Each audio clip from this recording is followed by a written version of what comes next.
As you know, in AIPH, at our heart is a desire to make people's lives better through plants. We are the world's champion for the power of plants. And so we want to make cities greener because we believe that is better for the environment, better for our climate, better for the future of our world, better for the people that live in cities. And so greener cities, they matter. They matter to us because they matter to you, because they matter to our children, because they matter to every generation that will follow. And we believe that we are part of something big, something that really matters and matters significantly. And all of the information we hear, whether it's from United Nations, from governments, from all kinds of bodies, it points to the same fact that our world has to tackle the challenges that we are facing, the environmental problems that are facing our world. And we have to live in this world and live in cities. Now, we may not be able, through our industry alone, to reverse the process of climate change. But what we can do is make it possible to live in a changing climate world. And through making cities greener, it means that lives can be healthier and more enjoyable in a changing world. And we see our role fitting very firmly in this area. Now, our other role of approving international horticultural exhibitions gives us the opportunity to create showcases and examples of what a green city can be, what it needs to be, and to inspire people in their individual lives, to inspire cities and businesses and organizations around the globe to make the difference. That is why they matter. So I want to give you a bit of an introduction to AIPH approved expos, and to start with that, we want to go and take you there to see them, and I can't do that, so we have to do it by video, so we've got a video to show you now.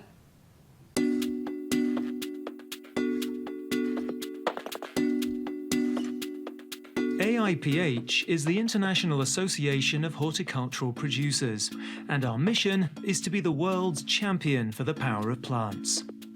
As our planet becomes increasingly urbanized, so environmental, health, and economic challenges intensify.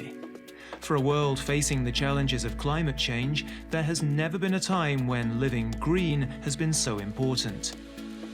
Hosting an international horticultural exhibition gives the opportunity for your city to lead the world in creating greener cities for the future. For a city to host an international horticultural exhibition is an amazing opportunity for them to position themselves on the world stage, so that everybody will be able to recognise that this city is a green city through the inspirational use of plants, of flowers and trees. The creation of an amazing expo park will attract many tourists and visitors, and it will attract participants from around the world. And in the long run, it will also encourage more people to live in that city, it will encourage businesses to invest in that city, and it will define that city as a city focused on green development long into the future. Hosting an international horticultural exhibition creates greener cities that become the pride of a nation and the envy of the world. International expos provide education, entertainment and inspiration, while at the same time creating a beautiful park and an enduring green legacy for the future. Lasting up to 6 months and covering areas from 25 to 500 hectares, an expo creates gardens, pavilions, events and attractions that will delight visitors. Expos in Europe typically attract 2 to 4 million visitors, and expos in Asia, like Expo 2019 Beijing, can reach up to 10 million. Each expo has its own theme. The city of Taichung attracted over 7 million visitors to its 2018 Expo with the theme of rediscovering green, nature and people. And Expo 2016 Antalya in Turkey concentrated on a green future for our children. Making the exhibition international also makes it very special. AIPH approval means you can invite participants from all over the world. The participants construct gardens and pavilions that show their culture, food, technologies and plants to the visitors. The result is a celebration of horticulture from around the world, with all the cultural, trade and innovation benefits that come with it. AIPH is proud to have approved and supported more than 40 international horticultural exhibitions since 1960. We work closely with organisers to help them succeed and ensure high standards for the Expo. As an international rights-holding body, we have the authority to grant approval, after which we closely monitor Expo development. The decision to host an Expo requires vision and investment. It requires passion and dedication, but the results can be simply amazing. Why not join us and champion the power of plants with your own International Horticultural Expo? Make your city stand out on the world stage, redefine what you are about, and create a magnificent expo that will energize citizens through the event and long into the future.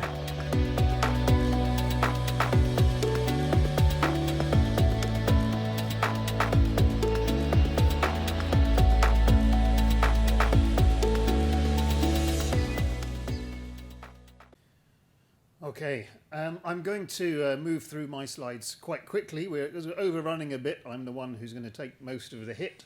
So we have been approving expos for 60 years, celebrating green.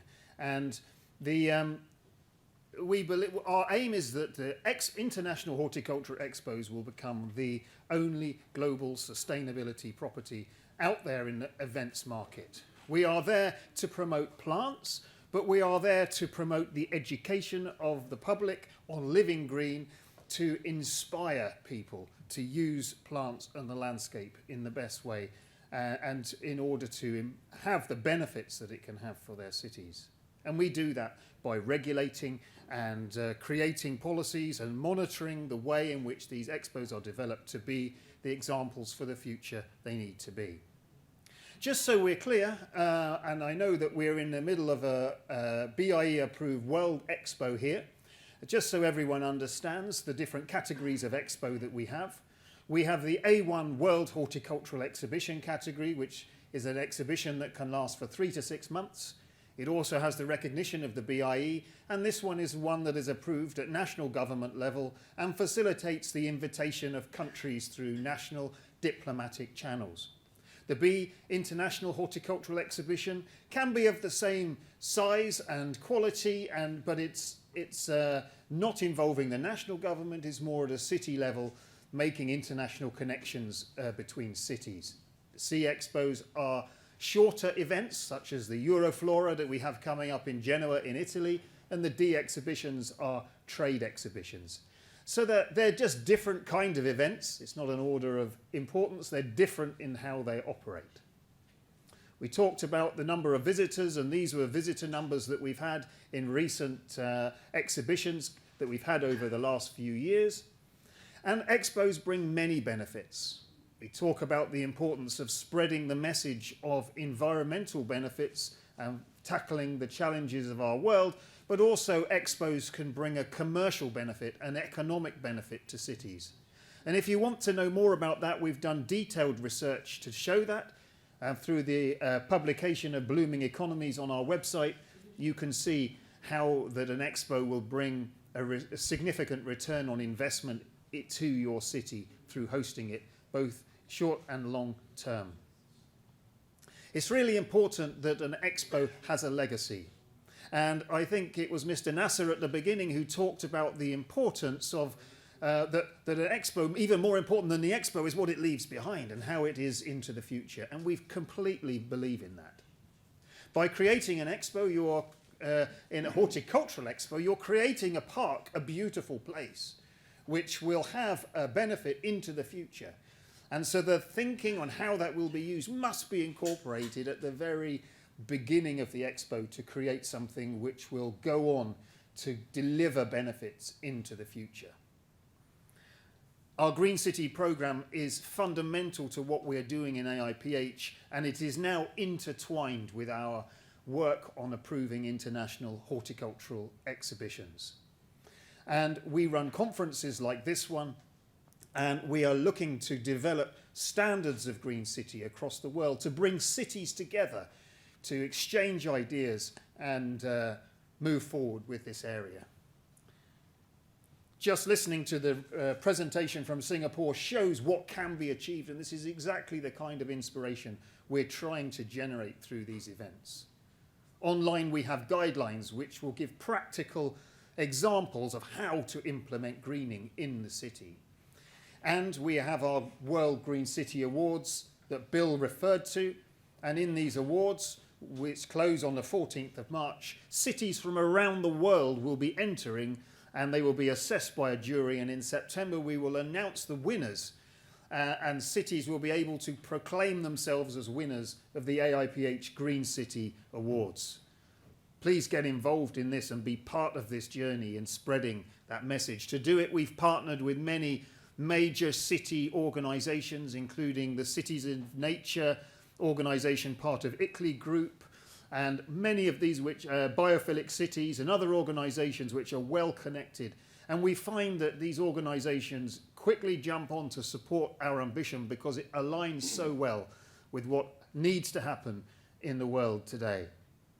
AIPH is committed to sustainability.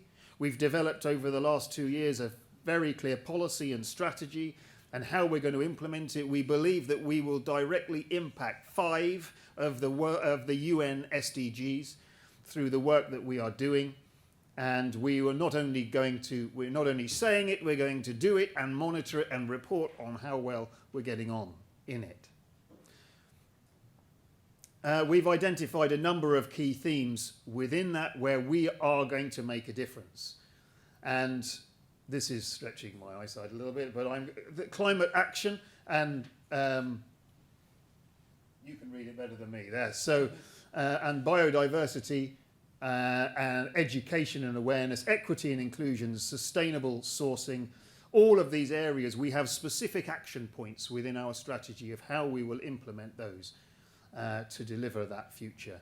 And so our target is to be that our events, our expos, will be recognised as the world's most sustainable major events. We had an amazing presentation yesterday from the head of sustainable operations here at the Expo Dubai, and these are exactly the kind of things we're looking for from the expos in the future, but we have the added advantage that we are creating green events at their heart. So you have many of these events to look forward to in the coming years. This year we're opening 3. Hatay is our next one to open on the 1st of April, and we are excited that after the pandemic we can join with this celebration of green in Hatay in the beginning of April and be part of an expo there. This is followed by the opening of the Floriada in the Netherlands and the Euroflora in Genoa. Next year we have Kahramanmaraş in Turkey, Suncheon in Korea, Doha, Qatar. We have Chengdu in China in 24, Izmir in Turkey in 26, and as of approval from today, we have approved Udon Thani in Thailand, also 26. And then as far as we're going at the moment is Yokohama in Japan in 2027. We want you to be part of all of these and to see how we are moving forward in implementing these events to promote sustainability and greening of our cities around the world. We saw from the presentations yesterday that many of these expos are looking to for the expo to be at the heart of a movement of greening through their cities. And just like we saw the green corridors connecting parks in Singapore, so the expos do this through the cities that host them. Thank you again to those who have particularly invested in today's event, to Doha, to Hatay, to Suncheon, and we really appreciate this support, showing your own commitment to the importance of green city and the future of our world. Thank you very much for listening.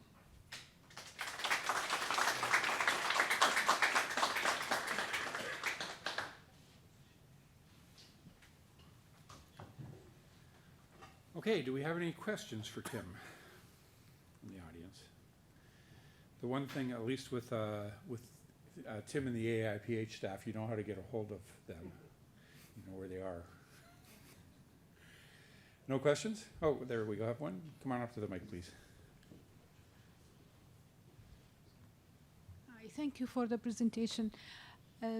Looking at the experience backward and moving forward, what happened with the legacy of most of these expos across the different countries that they had been through this journey? So there are different things. Principally, they have created a park, and very often this park was maybe going to be at the focus of a new city development or residential development, and some have been retained really like they are. There's some good examples in Japan of Expo parks. You have Chiang Mai in Thailand as well, which remains as a real beautiful feature in the park. It becomes like an expo park within a city, so providing a green space for people to exercise, for health, and for improving the environment. In some cities, they will change. Some of the buildings will be taken down. Some will be used for other purposes. In Beijing, they have an ongoing plan of city growth in that area, but by having the expo, it means there will always be significant green space and park within that area.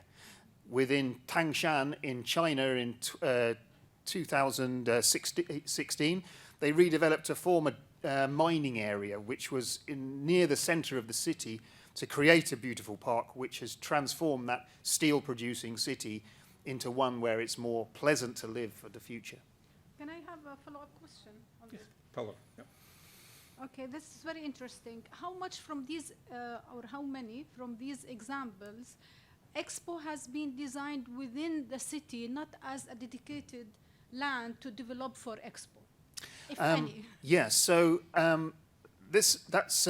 I don't know how many. It's a good question for me to research. I know of both, examples of both. This happened as an example. Yes, so for some they might find a site outside the city. For some in the center of the city. The Tangshan example is one which was really near the middle of the city. With Almere in the Netherlands opening this year, that is in the city and is a strategic part of the city development. So the Expo is a transitional phase to, their theme is growing green cities. So they are using it to create a green city of the future. Thank you. Thank you. Okay, one more, Elena. You have to worry when your team asks a question. Yeah. But the one was not from the team, actually, but from the online viewers. The question was, are the financial benefits of hosting expos available on the website? And if Secretary General allows me to take this question, that will be with pleasure, as I was that person who worked on the publication. So we have analyzed expos since 2006. To get to know what are the financial benefits. Of course, it depends on the amount of investment that was done. But in that publication, you definitely can find this information. And I invite all of you to go there and take a look. Also, we should probably divide between the different possibilities, which are the direct financial benefits and the ripple effects on the economy. So please go ahead with consulting this publication, and we are also sure that we will produce more of those with the next expos to come. Thank you.